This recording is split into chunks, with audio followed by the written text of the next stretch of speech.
Assalamu alaikum wa rahmatullahi ta'ala wa barakatuhu. Al'umma 'yan uwa 'yan Nijar barkanmu da warhaka. Da fatan mun wayi gari cikin ƙoshin lafiya. Muna yi muku fatan alkhairi a duka inda kuke a faɗin duniya.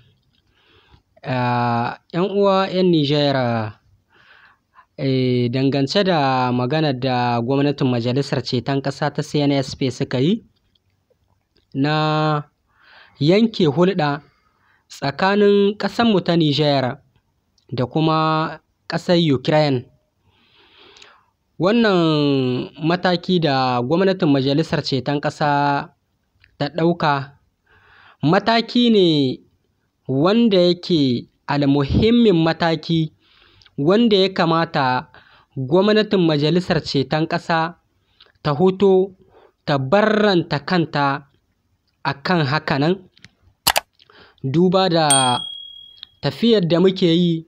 Abin da ya shafi Mali ya shafi Nijar, abin da ya shafi Nijar ya shafi Burkina. Wato wannan confederation da aka riga aka yi, ƙasashe ne waɗanda suke da matsaloli guda. Duk abin da ya shafi ɗai to tamkar duka biyun ne abin ya shafa.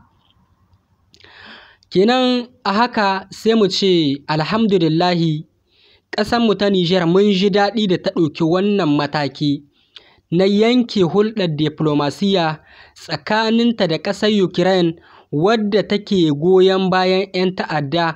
Ƙasar Ukraine da ta hito ƙarara a bainar duniya ta bayyana cewa tana goyon bayan 'yan ta'adda a yankinmu na Sahel baki ɗaya.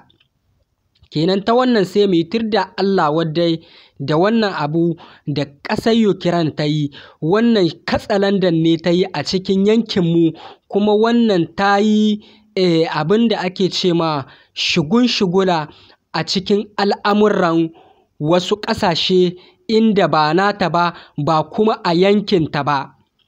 Kenan wannan akwai dokoki waɗanda suke amfani na ƙasa da ƙasa, waɗanda ƙasar Ukraine duk ta take su, ta kuma yi watsi da su, ta aiwatar. Wato ba don komi ba, sai don sabida tana jin takaici yadda ƙasar Rasha take fatattakarta, yadda ƙasar Rasha take cin gagaruman nasara a kanta. Wato shi yasa take ganin cewa yanzu ta ga wani wuri inda za ta iya shigowa ta yi wa ƙasar Rasha angulu da kan zabo, to ba ta san ba cewa ta makara. Ƙasar Ukraine kin makara.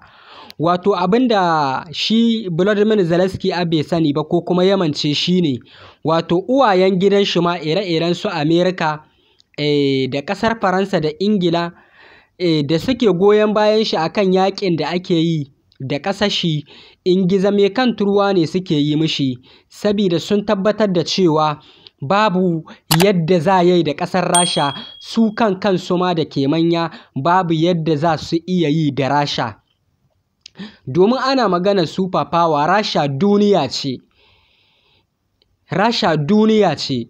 Kenan su Amerika ma da suke ƙarya cewa su ne super power a duniya, ƙarya ce suke yi. Lokaci ya kai wanda ya tabbatar da cewa tabbas sun bambanta ko kuma sun sha ƙasa a tafiyar da suke yi. Wato ƙasar Rasha yanzu ita ce ƙasa mafi ƙarfi da take da ake damawa da ita a kowane sashe, sabida ƙasar Rasha ta bambanta da waɗannan ƙasashe na Turawa waɗanda ba su aje komi ba sai mulkin mallaka, domin cikin shi ne suke ci suke sha, kuma ba a kan kowa suka dogara ba, sai a kan ƙasashenmu na nahiyar Afirka. A kan su ne suka dogara, a nan ne suke gudanar da harkokinsu, kuma a nan ne suke iya gwadin ƙwanjinsu gare mu, sabida mu ne ba mu kai su ba, shi yasa suke gwadin ƙwanjinsu gare mu. Amma alhamdulillahi a da ne suke yin wannan, tunda Allah Ubangiji ya kawo ma ƙasashenmu na IAS babban sauyi na alkhairi, sauyi na jajircewa akan neman inci cikakke da ƙasashenmu suke yi. Wannan ya ƙara tabbatar ma cewa ƙasashen Turawa sun yi faɗuwar warwas a ƙasashenmu na yankin Sahel. Musamman ma tafiyar IAS, domin tafiyar IAS tafiya ce wadda sun rasa yadda za su yi da ita. Duk ta yadda za su yi su kawo cikas a cikin tafiyar ƙasashenmu na IAS, waɗannan ƙasashe sun rasa yadda za su yi. Wato sun kira ƙasashenmu da mu ne muka fi kowa yunwa a duniya, mu ne wanda muka fi kowa talauci a duniya, mu ne muka fi kowa rishin tsaro a duniya, kuma alhali ƙarya suke. Duka waɗannan abubuwan sun ƙirƙira su ne domin su sa cikin ƙasashenmu suka bi ta shugabanninmu waɗanda ba su da kishin ƙasa, waɗanda ba su da kishin al'ummarsu, aka bi ta hanyarsu ake gallazawa al'ummarmu na yankinmu na Afirka ta Yamma, musamman ma yankin Sahel. Idan aka ce yankin Sahel ana magana ne akan IAS. To, don haka ƙasar Rasha duniya ce, waɗanda suke ganin cewa a'a akwai wata ƙasa a duniya wadda za ta iya gogayya da ƙasar Rasha, babu ta. Sabida ƙasar Rasha a fannin soja duniya ce kuma ta gagara, su ma sun rasa yadda za su yi da ita. Don haka a koda wane lokaci muke gode wa Allah Maɗaukakin Sarki, kuma muke gode wa ƙasar Rasha da take kama ma ƙasashenmu gwagwarmaya da muke yi ta neman incin kanmu cikakke a ƙasashenmu na IAS. Waɗannan ƙasashe na Turawa a koda wane lokaci Allah Ubangiji ya ci gaba da wargaza su, Allah Ubangiji ya ci gaba da maida su baya kamar yadda suke ta komawa baya a koda wane lokaci. To Allah Ubangiji ka ƙara daɗa musu wannan. Allah Ubangiji ya ƙara ɗaukaka mu ƙasashenmu. 'Yan uwanmu 'yan Najeriya da suka tsinci kansu a cikin wannan hali, muna yi muku fatan alkhairi, kuma muna fatan wannan yanayi da kuka ɗauka da kuka shiga a ciki, Allah Ubangiji ya kawo wa ƙasarku ɗauki kamar yadda ya kawo ma ƙasanmu ta Nijar ɗauki. Kuma muna neman Allah Ubangiji ya kawo ma ƙasarku ɗauki, domin al'amarin Nijar Allah ne ya yi shi, ya kawo mata shugabanci, ya kawo mata kuma jagora. To kuma haka Najeriya muna fata Ubangiji Allah ya kawo muku shugabanni waɗanda za su zo, waɗanda suke da kishin ƙasa da kuma kishin al'umma.